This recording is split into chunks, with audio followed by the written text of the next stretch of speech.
我叫 Tim， 现在经营一个保健品的线上线下集合店，现在规模差不多每年100万销售额吧。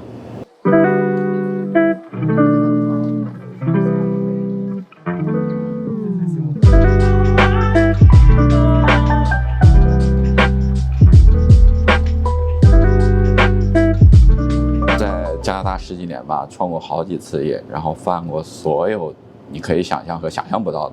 的中国老板犯过的错误。然后反正现在慢慢有了点起色吧，但始终还是觉得在那个悬崖边上，就是爬到坑爬一半，你再不努力就马上要掉下来，稍稍努力可能爬上去那个感觉。09年33岁。对。那你来之前是做什么的呢？在华商传媒，是国内的一个当时也算最大的民营的报业集团。那你来之前想过在这里要怎么谋生吗？想过，但坦率的讲没认真规划过，带了一点积蓄过来，所以我当时没有那么大的压力去马上找个工作。当时的规划去念书是最好的强迫自己学习的方法，因为33岁了，所以我当时就报了一个 BCIT。当时我们毕业里面有一门课叫如何去经营一个社交媒体，刚好是微博起步的时候，就很快就大概做到了几千粉。一个重要的标志是有人来找你，他说我想在你上面投广告，你就会觉得，哎，这可能也是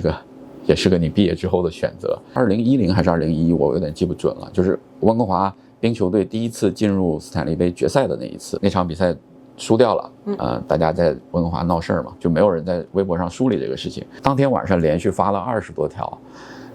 就是类似于在微博上的直播，这个其实后来就成为标配了。当天晚上粉丝一下子大概我记得从6000左右就过万了，然后我太太偶尔帮帮我，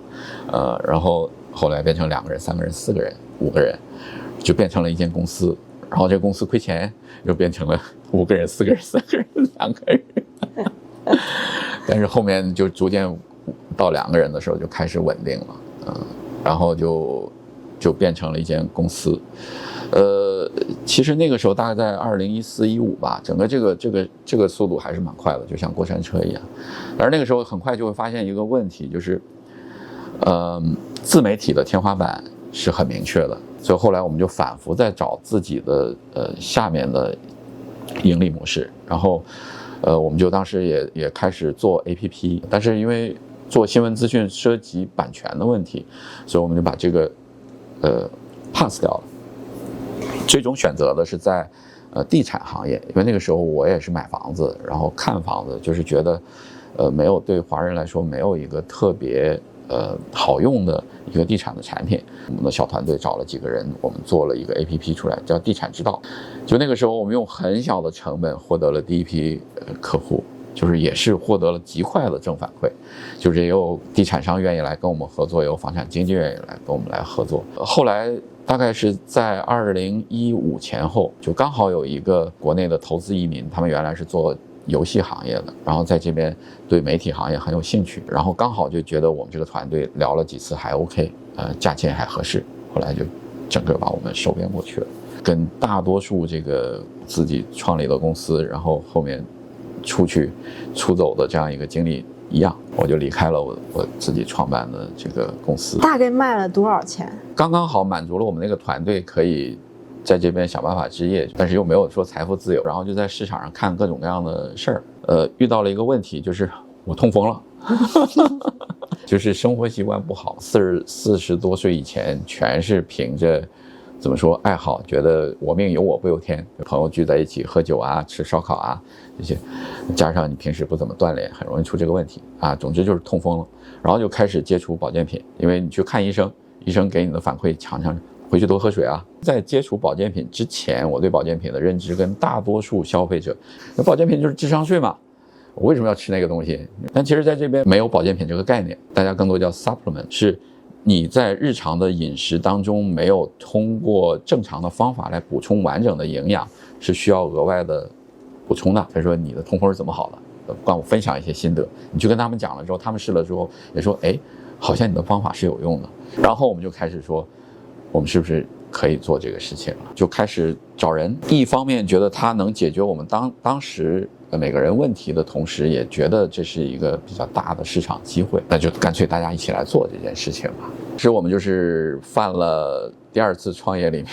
走进了昂首阔步走进了第二次创业的第一个坑。就我们用我们的想象创造了一个需求，但其实它不是真正意义上的用户需求。我们当时的出发点很简单，就是保健品的定制类。具体就是你先在我们这儿做一个问卷的测试，这个测试是通过大的系统算法计算出来的。然后这个搭配，如果你认可了以后，我们会给你专门定制一套产品，把你所需要的 N 种营养素集中到一个小包里，然后这个小包打成盒子，这个盒子里每天有30包，所以你每天吃这1包就可以了。当时我们这个产品定义叫1包营养，英文是 One Pack， 然后可以寄给你。站在你的角度上，就是世界上只有我们这个厂商根据你的需求给你做了这样一份东西，没有第二个。所以听起来大家都觉得太棒了。我们当时的那个投资人觉得，这个想法很不错啊。而且当时就是所有定制化的东西在资本市场其实还都是蛮热门的啊。然后投资人就觉得可以让我们投一下，帮我们的这个 demo 做出来。然后我们就差不多花了300万不到，把整个产品的 demo 做出来，然后也获得了第一批的客户。但是真正产品上线以后，跟客户交流了之后，才会发现2个问题，就是你会发现这个需求是你们坐在办公室里想象的极致化的场景，它并不是真正意义上的用户需求。我们打动的第一批用户实际上是年轻人，因为所有人看了这个产品都很喜欢，他觉得哇，这就是给我做的。但是问题是他的生活本身也不是那么规律了。就是他们都知道，说我熬夜是不好的呀，我加班去爆肝去完成个工作，这事情对我健康是不利的呀。但是问题，每个人都是机器上的那个螺丝钉，你停不下来的。虽然它这个产品，他拿去觉得很好，然后拿去第一件事情发个朋友圈拍一下，然后再扩散一下，说这个东西，收获一下点赞。但实际上他本人的生活习惯不会因为这个产品发生巨大的改变，所以他们的复购是存疑的。而真正长期有消费需求的那些人，我们这个产品没有在基础的丰富性上去满足他们的需要，所以我们就没有办法当时在复购率这件事情上解决让我们自力更生的最基础的商业逻辑。所以这个事情当时基本上就是需要靠不断的投资来去支持。在做下这件事情之后，很多投资人给我们的一个建议就是，可能这个方向不大行。所以后来，也是我们没有拿到新的资金的情况下，就是我们要盘算自己的账面，就会发现说这个事情可能支撑不了太久，那我们就干脆考虑停掉。后来就是团队基本就散了嘛。当时负责供应链的那个小姑娘一路留了下来。就我们后来2个人遇到的问题，就是说我们要生存下来，生存下来怎么办？那就是要回答说，你能不能解决你需求、你的目标用户的真正意义上的需求？当时就是我们其实已经获得了2组用户嘛，只是说他们在复购这件事情上没有达到我们的预期，但他们本身还是有消费需求的，那就回到了一个最基础的贸易模式。所以就是开始一个客户一个客户的服务。第2次刚进来爬进那个坑，就是一方面告诉我们的一个最大的教训，就是你不要用想象出来的需求去套到用户身上。第2个就是，如果你真的没做过这个行业，也不要想当然的认为你可以通过各种方案提供一个更高级的解决方案来颠覆这个行业，千万不要这么想。我看到很多那种就是在国内获得了一定成就，就是像我刚来的那个状态，就是你在国内其实得到了很大程度的认可，然后你用一个世俗意义的眼光来评价，你可能获得了某种意义上的成功，然后你到了一个陌生的地方，你就会发现你观察这里面很多的业态，原来这么传统，我在国内经历的做的带的团队比你们要做的事情高级多了，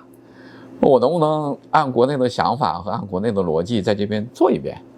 就是我见到很多这种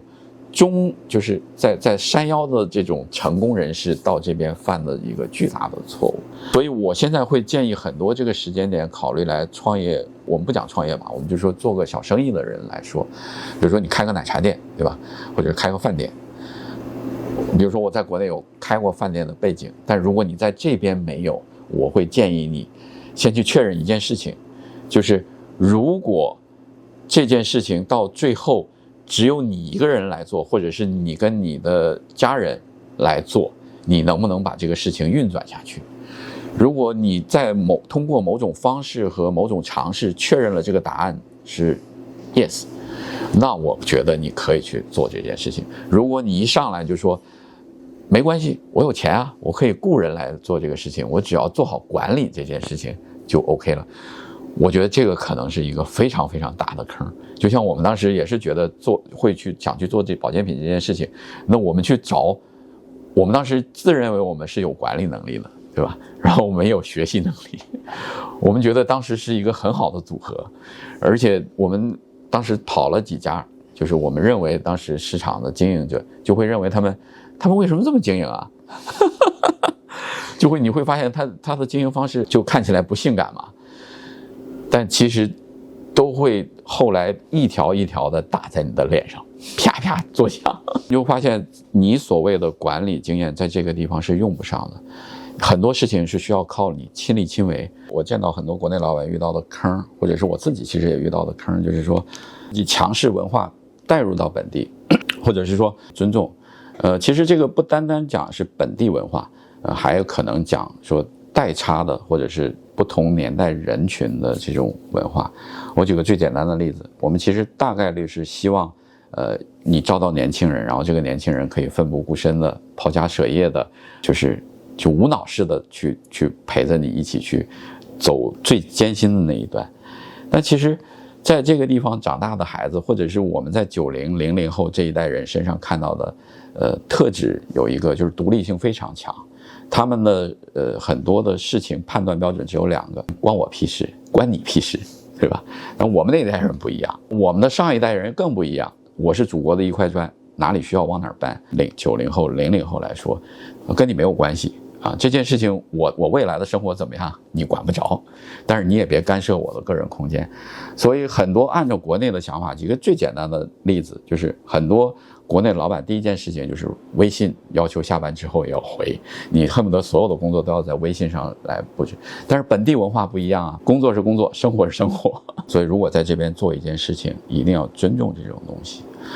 另外一个呢，就是我们很多我见过国内来的中型的老板可能都有一个期待，就是比如说我做这个事情，他在什么样一个阶段要获得一个什么样的增长，除非你做的是最前沿的就是科技类的公司。如果你进入生意这个环节，其实是没有暴利行业存在的。我举个最简单的例子，沃尔玛1年的净利就是差不多只有3%左右。你推而广之，所有的这个做零售的食杂店差不多也在这个水平。你说我的成本低一点，可能可以控制到8、9、10。当然国内你就可能发现一个潜在的机会进去，然后获得超额的回报。但这件事情呢，在这边大概率是不可能复现的，因为在一个很成熟的商业环境里，你会发现每一个想法可能都有人尝试过了。另外一个就是时间成本，这边商业的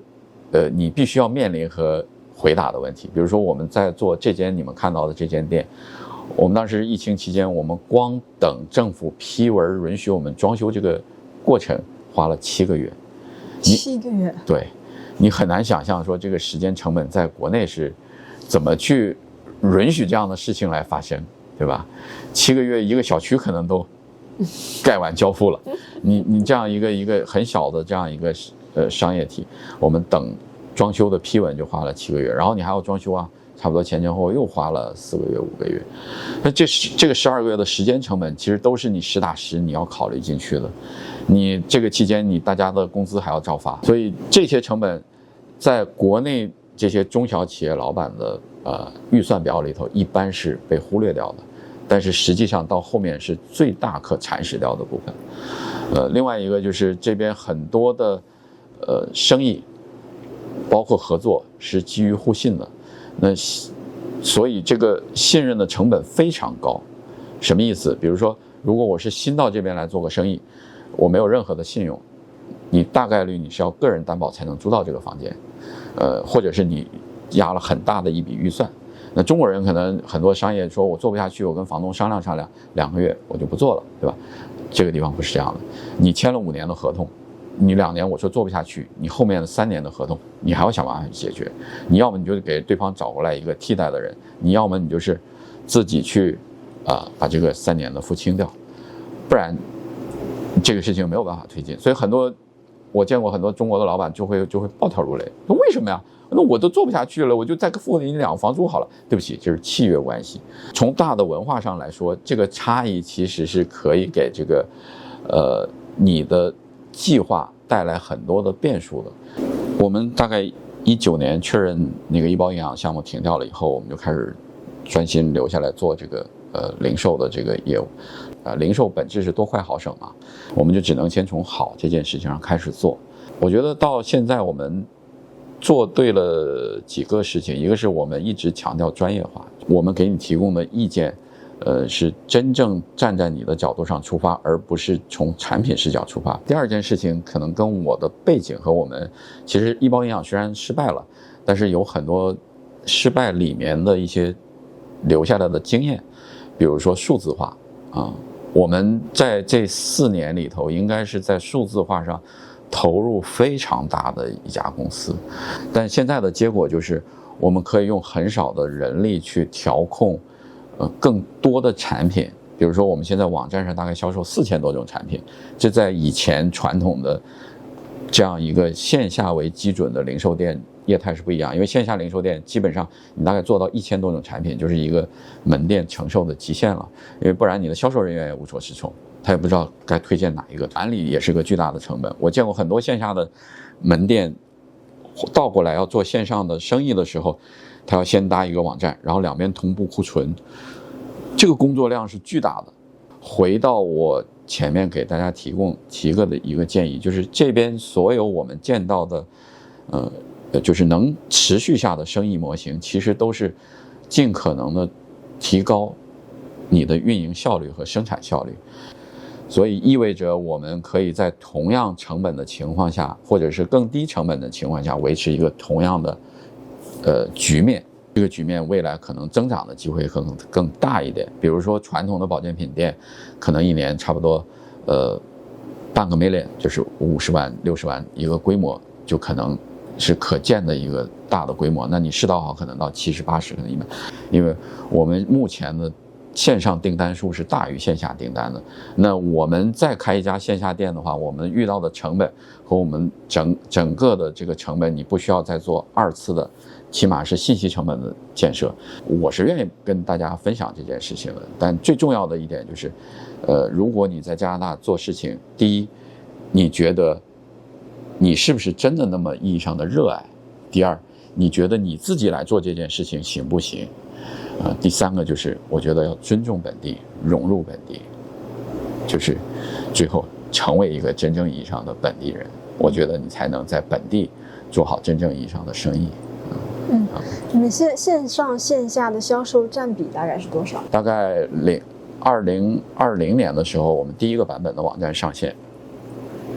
那个时候大概2边的占比是9:1左右，线上我们占到55%左右，线下可能占到40%几。我见过最典型的特征就是他几乎踩对了每一个风口，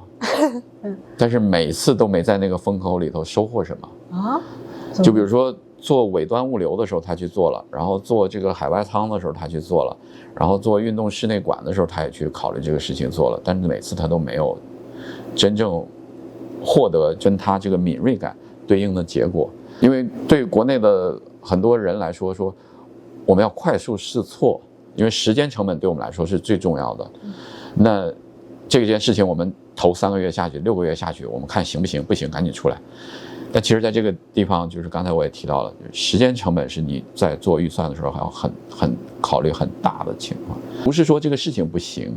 而是按照国内的节奏标准来说，你很多该使的招法，你该获得市场反馈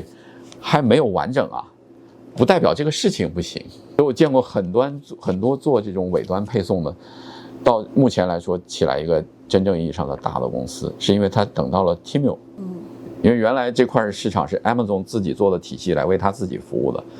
但是 Temu 和